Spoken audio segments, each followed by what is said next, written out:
नहमदुहु व नुसल्ली अला रसूलिहिल करीम, अम्मा बाद।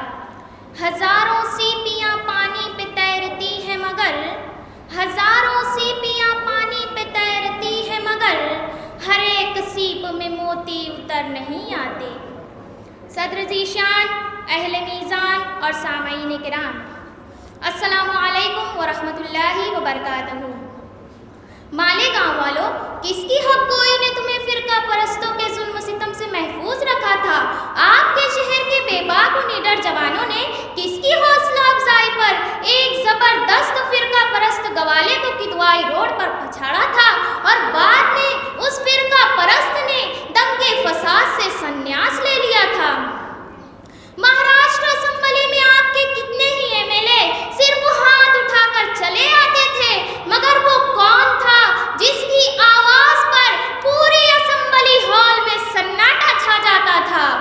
हाँ सामईन, कल अगर गुलाम महमूद बनात वाला, सुलेमान सेठ, कांग्रेस के अब्दुल गनी और अवैसी के वालिद पार्लियामेंट में अक़लियतों के बेबाक नुमाइंदे थे, तो दौरे हाजिर में महाराष्ट्र असेंबली हॉल में गूंजने वाली साथी निहाल अहमद की आवाज कहा करती थी, आईन जवां मर्दा हक गोई वो बेबाकी, अल्लाह के शेरों को आती नहीं रूबाही।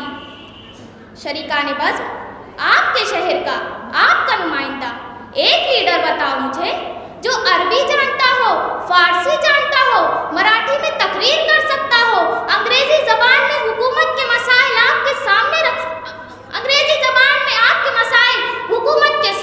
सकता हो।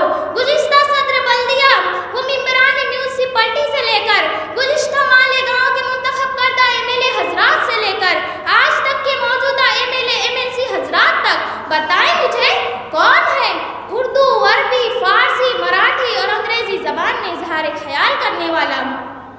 वो लीडर और रहनुमा सिर्फ एक था, सिर्फ एक, साथी निहाल अहमद मौलवी मोहम्मद उस्मान। ऐसे ही नहीं 30 साल तक एमएलए की कुर्सी पर विराजमान रहे इस शहर की शान जनाब आली। हक गोई वो बेबाकी के शेर की जवां मर्दी का मुशाहिदा करना हो तो 28 जून 1983 के उस सुबह का तसव्वुर कीजिए जब मालेगांव का ये शेर 5 दिन दिल्ली में गुजार कर दरे गांव की क्रैशर मशीन पर आकर सोया। तब एक वर्कर ने आकर जगाया कि मालेगांव में हालात खराब हैं।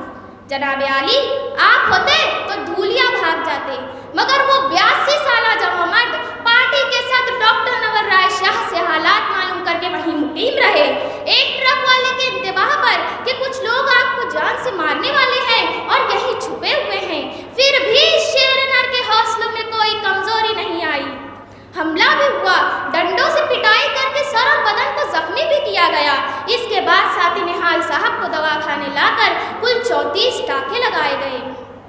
ऑल इंडिया रेडियो से कबल बीबीसी लंदन ने साथी निहाल साहब की इस खबर को लंदन के रेडियो स्टेशन से नश्र किया और साथी निहाल साहब गोया बबांग दोहल किसी शेर की तरह दहाड़ रहे थे। अभी गनीमत है सब्र मेरा, अभी लबालब भरा नहीं हूँ, वो मुझको मुर्दा समझ रहा है, उसे कहो मैं मरा नहीं हूँ। वो कह रहा है कि कुछ दिनों में मिटा के रख दूंगा नस्ल तेरी, है उसकी आदत डरा रहा है मेरी फितरत डरा नहीं। बेशक सामईन, डरे नहीं थे निहाल अहमद। वो मर्द मुजाहिद क्या डरेगा जो जलसे व जुलूस की पाबंदी पर कभी संदल निकाल कर पुलिस वालों को बेबस कर देता था, तो कभी किदवाई रोड पर जलसे की पाबंदी पर जनता पार्टी ऑफिस की गैलरी से लटकती कुर्सी पर बैठकर तकरीर करता था और पुलिस खड़ी हैरान सर खुजाती रह जाती थी। कभी किसी जवान को हार और सहरा पहनाकर हजारों अफराद की बारात सहरा पड़ती जाती थी। कोई लीडर मालेगांव में ऐसा जवां मर्द पैदा नहीं हुआ कि जिसके चाहने वाले जुलूस में नारे लगाते हो कि निहाल अहमद कुछ मत करो, हम तुम्हारे साथ हैं। शरीकाने बज़्म, आपके शहर को ये एजाज़ और इफ्तिखार हासिल था कि 30 साल तक फर्द वाहिद आपकी वोटों से चुनकर असेंबली हॉल में आपके लिए आवाज़ उठाता रहा। जितने भी इस शहर में सदर बल्दिया बने, मेयर बने, आप उनके घर मकान बिल्डिंगें देखिए कि पहले किस हाल और पोजीशन में थे और तुमने चुनकर दिया तो आज वो किस मुकाम पर हैं।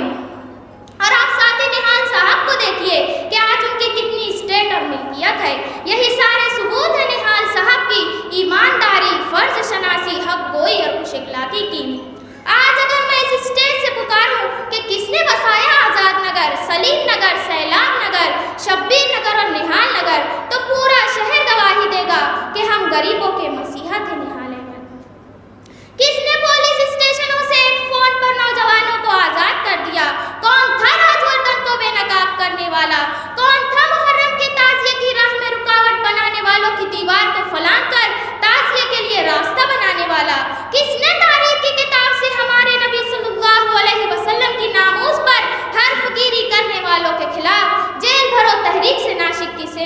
जेल को भर दिया था।